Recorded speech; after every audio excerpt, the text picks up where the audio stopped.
reka ngusubize kandi nizere kumeze neza mu bice bitandukanye ugiye uherereye mu ngeni twidi Kelody. Reka rero nihuse cyane ngugezeho inkuru nyamukuru nkuzaniye muri iyi saha, nkubwira yuko uyu munsi Perezida Paul Kagame na Madamu Jeanette Kagame bitabiriye umunsi wahariwe abanyogokuru na basogokuru Grandparents Day muri Glen Hills Academy, aho bishimiye igitaramo mu mbyino gakondo z'umuco nyarwanda zabyinwe n'abanyeshuri biga mu mwaka wa gatatu w'amashuri y'incuke. Hanyuma rero ibi birori byabaye kuwa 20 Gicurasi 2026 ku munsi wo kuwa gatatu muri Glen Hills Academy, bikaba byaritabiriwe n'abanyeshuri na ba nyirakuru na basekuru b'abana biga muri iri shuri. Ubutumwa bwashyizwe kuri konti ya X y'ibiro by'umukuru w'igihugu Village Urugwiro bugira buti Perezida Paul Kagame na Madamu Jeanette Kagame bitabiriye umunsi wahariwe abanyogokuru na basogokuru Grandparents Day muri Glen Hills Academy, aho bishimiye igitaramo mu mbyino gakondo z'umuco nyarwanda zabyinwe n'abanyeshuri biga mu mwaka wa gatatu w'amashuri y'incuke. Uyu munsi rero wabaye amahirwe kuri sogokuru na nyogokuru,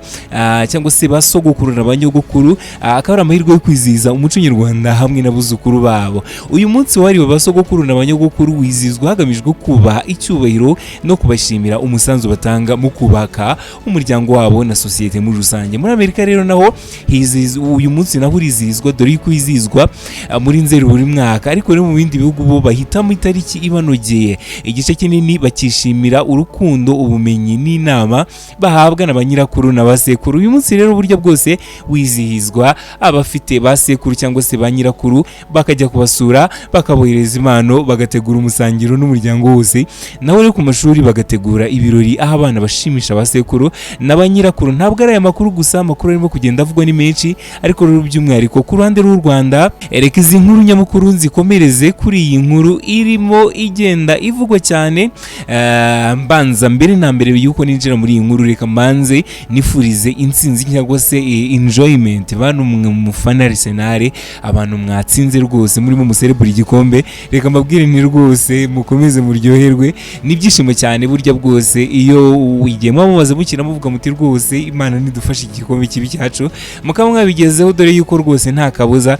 Ibiro nibyo kwishimirwa cyane, dore yuko na Perezida Paul Kagame yashimye Arsenal FC, ikaba n'umufatanyabikorwa wabo Visit Rwanda kuba yegukanye igikombe cya shampiyona y'Ubwongereza cya 2025 2026. Arsenal FC yatwaye igikombe cya shampiyona y'Ubwongereza ku itariki 19 Gicurasi 2026, ubwo ni ku munsi wo kwa kabiri, nyuma y'umukino wa AFC Bournemouth yanganyijemo na Manchester City igitego 1-1. Ibi byatumye Man City igira amanota 78 irushwa ane na Arsenal yari ifite 82, kandi amakipe yombi asigaje umukino umwe gusa wa shampiyona ya 2025 2026. Hanyuma rero ibi byumvikana neza n'ubundi yuko undi mukino waba utaba Arsenal yatsinda itatsinda n'ubundi igikombe yaracyegukanye. Hanyuma mu butumwa rero yanyuje kuri X, umukuru w'igihugu cy'u Rwanda yagize ati mwishyuke Arsenal FC, umufatanyabikorwa wacu wa Visit Rwanda, kuba mwegukanye igikombe cya shampiyona Premier League nyuma y'umwaka w'imikino waranzwe no guhatana cyane. Igikombe mu gitwaye mu bikwiye rwose. Arsenal rero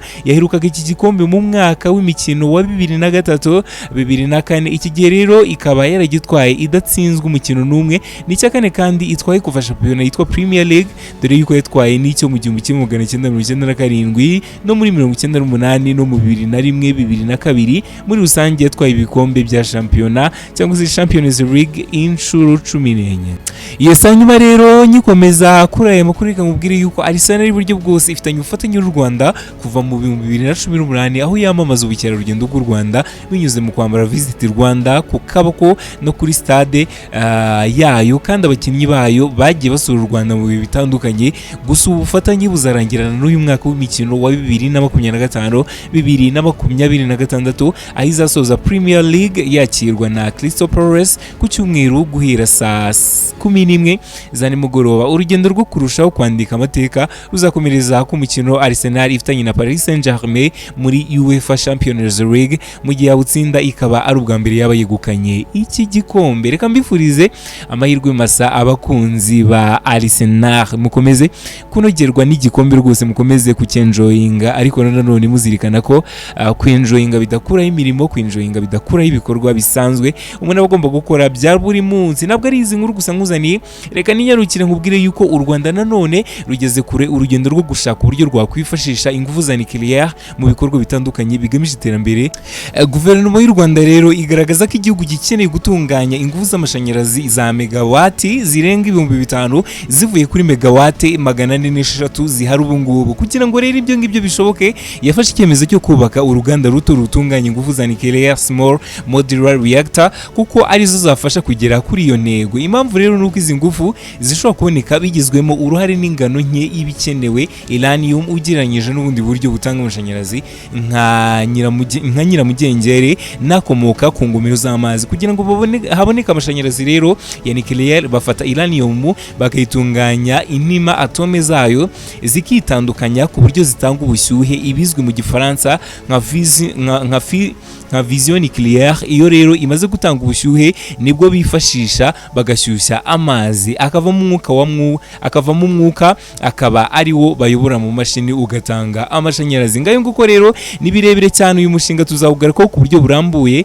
gusa n'umushinga uzasiga u Rwanda rufite amashanyarazi rwose ahagije. Samia Suluhu rero perezida wa Tanzania yashimiye perezida Kagame wakoze ubutaruhuka mu guharanira ko Afurika nayo yaza imbere mu bihugu biharanira muri gahunda zo kwisunga ingufu za nuclear mu iterambere ry'uyu mugabane. Yabigarutseho tariki 19 Gicurasi 2026 ubwo yari mu nama nyafurika yiga ku iterambere ry'ikoreshwa ry'ingufu za nuclear. Iyi nama rero ikabizwi nka ISA Nuclear Energy Innovation Summit for Africa, yabaye kuva tariki 19 kugeza tariki 21 Gicurasi 2026. U Rwanda ruyakiriye ku nshuro ya kabiri, yatangijwe ku mugaragaro na perezida Kagame, yitabiriwe n'abarenga 1200 barimo n'abakuru b'ibihugu bigiye bitandukanye birimo na za guverinoma nka perezida wa Tanzania Samia Suluhu Hassan, perezida w'inama y'abaminisitiri ya Togo Faule Esozima, hamwe n'abandi bagiye batandukanye. Perezida Samia Suluhu Hassan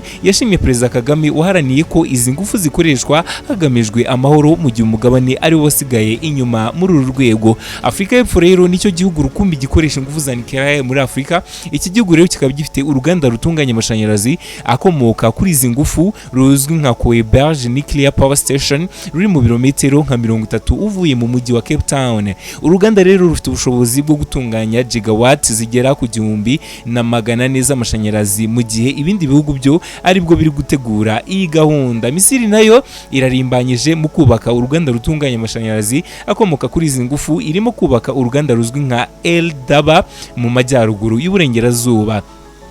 Uru ruganda rero ruzaba rufite ubushobozi bwo gutanga amashanyarazi angana na gigawate 4.5%. Hanyuma rero u Rwanda rukaba rumaze ku imyaka 10 mu rugendo ruganisha mu kubaka uruganda rw'ingufu za nuclear bitarenze mu 2030. Ari na mpamvu perezida wa Tanzania yashimye perezida Kagame uri mu bafashe iya mbere. Nitwa Dushyiraho, kora subscribe, tera comment n'ibindi bitandukanye bituma dukomeza kugezaho amakuru agezweho. Reka dusubire mu nkuru zo ku munsi w'ejo. Ntujye kure.